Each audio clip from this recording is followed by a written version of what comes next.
This couple is married 50 years. It's the 50-year wedding anniversary. And for 50 years, the husband has had a drawer and a key. And the wife has never been in that drawer because he's hidden the key for 50 years. Now they're going to a celebration in honor of their 50th anniversary. He's in the shower getting ready to go out. She steals the key from the pocket. She goes in the drawer, she opens up, finds 2 golf balls and $18,000. He walks out, he finds her looking in the drawer. He says, "Harriet, what is this?" She's saying, 18, 30, 40, 50 years, I didn't know what was going on. I had to find out, what's the 2 golf balls? You must know, every time I cheated, I put a golf ball in the drawer. She's saying, that's wonderful. 50 years, only cheated twice. And she's kissing him and loving him. She says, what's the 18,000? He's like, sold off most of the golf balls.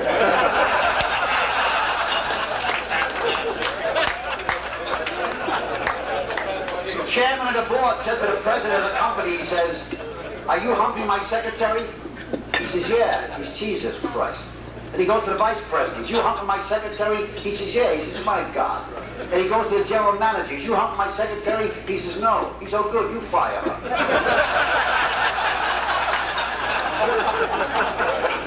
50 years old. I looked at my family tree. Cost me $300. And I looked on my family tree. It just happened to have it in my pocket over here. Now, a lot of these genealogy companies are rip-offs, but this happened to be a very reputable company. It says the Capri family, my name is Capri, which is a very famous Italian name. Back when I was born, they named an island after me. New Guinea.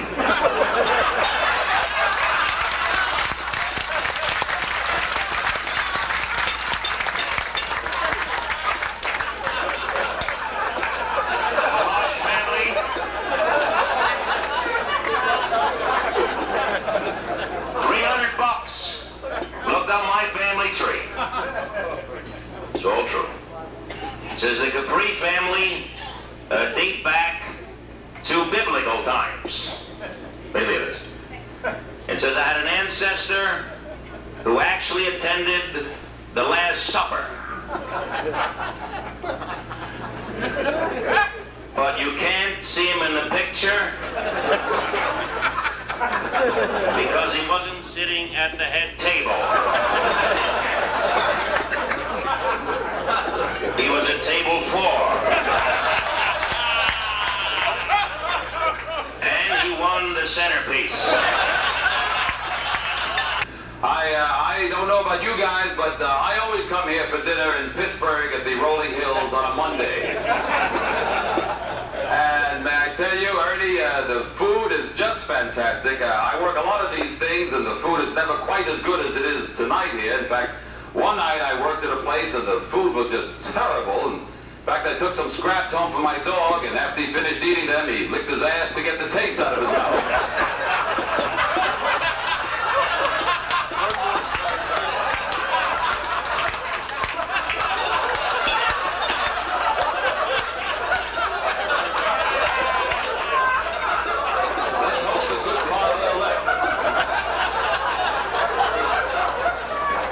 Like a fellow was skydiving, jumped out of the plane, he pulled a ripcord, no parachute, another ripcord, no parachute, pulled a safety cord, no parachute, the man has fallen to earth. Looks over to the side, he sees a guy going the other way. He says, "Do you know anything about parachutes?" He says, "Do you know anything about boilers?"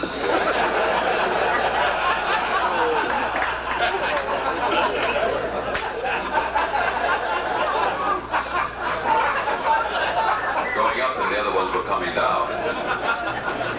Or a cannibal tribe captured these 2 missionaries, and the chief says to the first missionary, "How you wish to die, boil in oil or roo-roo?"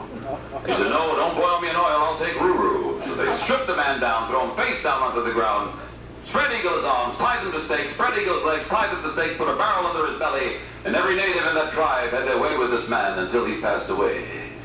And the chief looks at the second missionary and says, "How you wish to die, boil in oil or roo-roo?" He says, "No roo-roo for me, please boil me in oil." He said, "Good choice, but first, a little roo-roo."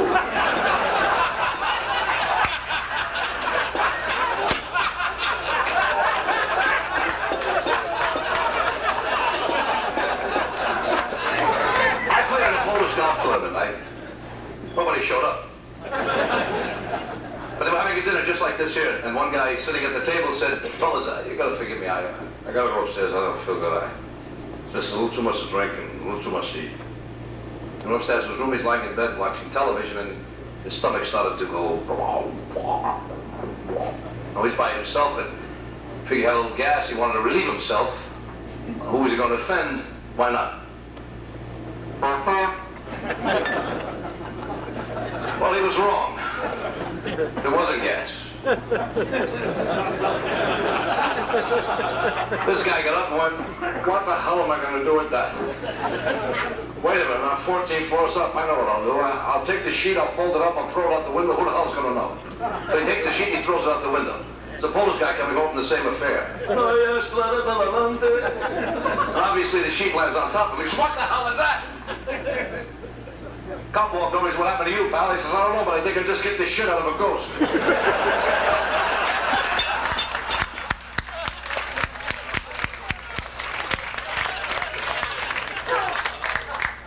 We have some raffles left for the El Dorado. Am I correct? Oh, this is where the fun will be. Yeah.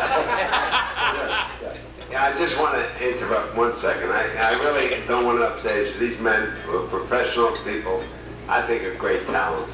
And Sal, Mal, and Dick, and April, thanks for coming with us. I don't know how to thank you. Corbett, you know that.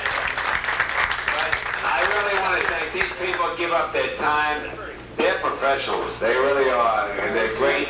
And they come here mostly because of Corbett, mostly because of you people. And whatever it is, I hope you mean it, that you will be part of this thing as we go on. But I want to say, I just want to take 2 minutes here, and I'll give it back to you, Corbett. We've been friends for many years, 8, 9 years. I met Corbett in Florida at my friend Donnie's place, and there was a gin game, and I like to play gin. And I was playing, I don't know, with somebody, and Corbett was playing with somebody who was a basket case. Anyway, we played, and I've been friends with Corbett. As good as he remembers, that's how good he plays shit. But we've been friends all these years. I thought you were my partner when I blew all that money. Who won? But I never really, I take it for granted. We take a lot of things in life for granted. We take our friends, our success, whatever it may mean, and who we are, what we are, and where we are. I don't ever want that to happen, personally. I have to take 1 minute of my own time. And there are many people here who mean a lot to me. I know that, so wait, give me a minute. That's one of my dear friends. But tonight, Corbett, I'm not good at this, but I got a little plaque I want to give to Corbett. Many years ago, there was a dear friend, as I mentioned, Pat Henry. And Pat and Corbett said, we're going to come up, just as Sal, Mal, and Dick have come up. And last year, Fred came up. Fred Norman. And they said, hey, you're not going to have another tournament without us. We're going to be there.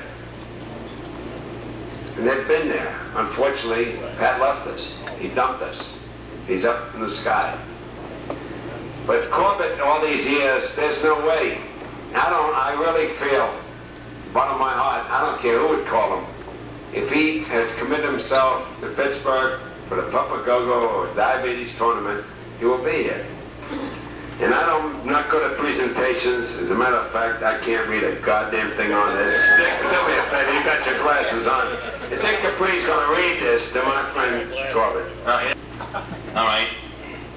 It says to present it to Corbett Monica for his many years of continuous efforts and generous help in focusing attention on the need for funding diabetes research. He has played a major role in raising hundreds and thousands of dollars for our cause. American Diabetes Association Incorporated, July 29, 1985.